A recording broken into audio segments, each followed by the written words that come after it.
जा रहा है कि पिछड़ों का अपमान हो रहा है। अगर राहुल गांधी ने जो स्टेटमेंट दिया, एक तो ये मुद्दे की वजह से लोकसभा राज्यसभा नहीं चल पा रही है, बड़ा भयंकर गतिरोध है दिल्ली में, और दूसरा क्या राहुल गांधी के स्टेटमेंट से पिछड़े समाज का अपमान हुआ? देखिए, जो लोग संविधान को नहीं मानते हैं, जो लोग न्यायालय पर भरोसा नहीं करते हैं, वो इस तरह का, जैसे अभी दो लोगों ने, तीन लोगों ने बोला, तो उसमें से दो दलों के नेताओं ने स्वर्गीय अटल बिहारी वाजपेयी जी का हवाला दिया, उनके वक्तव्यों का हवाला दिया। कहने में बड़ा आसान लग रहा है कि नहीं, उन्होंने रार नहीं ठानूंगा, हार नहीं मानूंगा, ये कहना बड़ा आसान है, लेकिन ये आप किसके लिए कह रहे हो? दर्शक कंफ्यूजन, नाम ये मुद्दा नहीं होना चाहिए। कौन कौन नाम के साथ बात करूं? मैं कंफ्यूजन, समाजवादी पार्टी और कांग्रेस पार्टी दोनों लोग हवाला दे रहे हैं। बीजेपी ने कोई कंफ्यूजन वाली बात नहीं कही। लोग रहे हैं, नहीं, मैं बात कर रहा हूं, मैं उसी पर आ रहा हूं। कांग्रेस ने ही जो कुचक्र रचा था क्षेत्रीय दलों को, जो उनके राजनीतिक प्रभाव थे, उनको खत्म करने का जो कुचक्र कांग्रेस ने रचा था 2013 में, यूपीए की सरकार थी, जो कानून इन्होंने बनाया, आज उसी में तो बचे हैं। तो आज जिन कानून में वो बचे हैं, तो इनको सम्मान करना चाहिए।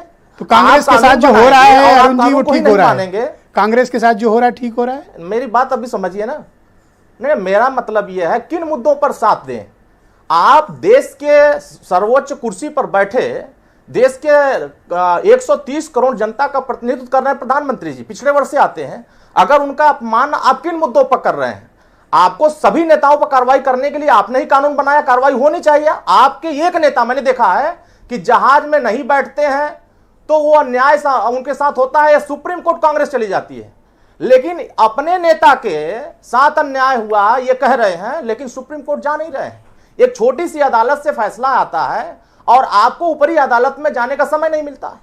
तो आप इसी से समझ सकते हैं कि जितने भ्रष्टाचारी हैं, वो मोदी या जो अडानी अंबानी का मसला नहीं है, मसला यह है भ्रष्टाचार का, मसला है ईडी, सीबीआई, इनकम टैक्स का, कि ये जितने भ्रष्टाचारी गोलबंद बना रहे हैं, ये सिर्फ अपनी जान बचाने के लिए सुप्रीम कोर्ट जाने की, ये सब भ्रष्ट लोग हैं और ये सब इकट्ठा हैं। ये कहना चाह रहे हो? नहीं है कि संसद में, मेरा कहने का मतलब है कि संसद में देश की जनता के मुद्दों पर चर्चा नहीं, देश के मुद्दों पर चर्चा सीधे बैठ से खेला है। मैं अप्रिशिएट करता हूं, एकदम सीधे बैठ से, टक से। तो मैं तो ये स्पष्ट कर रहा हूं ना कि आपको संसद ये सब भ्रष्टाचारी है और इकट्ठा है। आप जाकर आंख मारने लग रहे हैं, आप जाकर के बदनाम कर रहे हैं। तो पिछड़ों का बदनामी जितने लोगों ने किया है, आप राष्ट्रीय पिछड़ा वर्ग आयोग को संवैधानिक दर्जा क्यों नहीं दिए?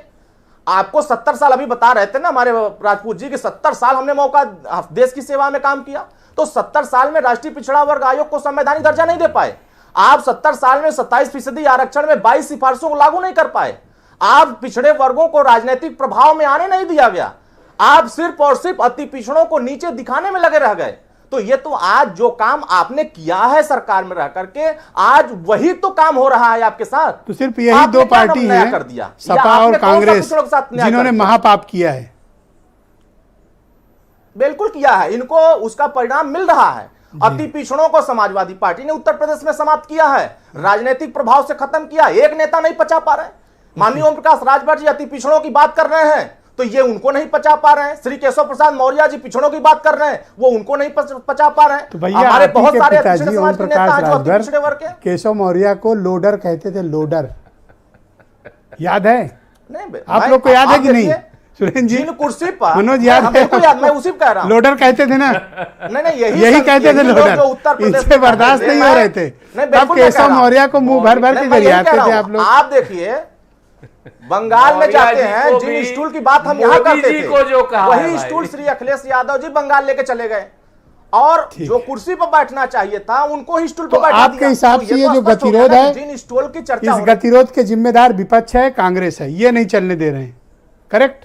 बिल्कुल, ये भ्रष्टाचारी लोग हैं, ये घोटालेबाज लोग हैं, जो पिछड़ों को मजबूत नहीं करना चाहते हैं, ये पिछड़ों को कमजोर करना चाहते हैं। सुशील दुबे मेरे साथ मौजूद हैं। इसी का नतीजा बहुत बहुत धन्यवाद आपका, शुक्रिया। पिछड़े वर्ग इनको बर्दाश्त नहीं करेंगे। बहुत शुक्रिया। दूसरे चरण में आप बाकी विचार रखिएगा और हमले के लिए भी तैयार रहिएगा। सुशील दुबे मेरे साथ मौजूद हैं, बहुत ही जाने माने पत्रकार हैं। सुशील जी, शुक्रिया आपका। ये